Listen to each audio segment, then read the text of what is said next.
നല്ല അഭിപ്രായമാണോ? നല്ല 100%. എനിക്ക് ഭാഗ്യം പെയിൻ അറിഞ്ഞിട്ടില്ല. അത് തന്നെ ഡോക്ടർ ഇതുകൊണ്ടാണ് തീരെ പെയിൻ അറിഞ്ഞിട്ടില്ലല്ലോ. ഞാൻ പറയും ദൈവാനുഗ്രഹം ഡോക്ടർ അനുഗ്രഹം.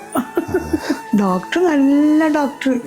അയ്യോ എല്ലാവർക്കും എങ്ങനെയാ ഡോക്ടറെ വിചാരിച്ചിട്ടില്ല. ചിരിയും വർത്താനും. ക്യാൻസർ ആയിരുന്നല്ലോ. അപ്പോൾ പിന്നെ റിപ്പോർട്ട് വന്നു ക്യാൻസർ തന്നെയാണ്. പിന്നെ ഇവരും ഡോക്ടറും പറഞ്ഞു.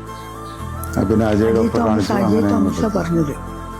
പേഷ്യൻ്റ് നമ്മുടെ അടുത്ത് വരുമ്പം അവർക്ക് ബ്ലീഡിങ് ആയിരുന്നു. വയറ്റിൽ നിന്ന് പോകുമ്പം ബ്ലീഡിങ്. ഒരു ഓൺകോളജിസ്റ്റ് ത്രൂ ആണ് ഇങ്ങോട്ട് എത്തിയത്. അവർക്ക് രക്തത്തിലൊരു ഗ്രോത്ത് ആയിരുന്നു ഉണ്ടായത്. നടക്കാൻ വളരെ ബുദ്ധിമുട്ടുണ്ടായിരുന്നു. മുട്ടിന് നീരൊക്കെ വന്നിട്ട്. അപ്പോൾ അതുകൊണ്ട് കുറച്ച് ഡിഫിക്കൽട്ടായിരുന്നു. ആംബുലേറ്റ് ചെയ്യാൻ പറ്റുന്ന പേഷ്യൻ്റ് ആയിരുന്നില്ല. പക്ഷേ നമ്മൾ അവരെ കൗൺസിൽ ചെയ്തു. നമ്മൾ നല്ല കെയർ കൊടുത്ത് നല്ലൊരു ലാപ്രോസ്കോപ്പിക് LAR ചെയ്യാൻ പറ്റി. പേഷ്യൻ്റ് നല്ല രീതിയിൽ ഇമ്പ്രൂവ് ചെയ്തു.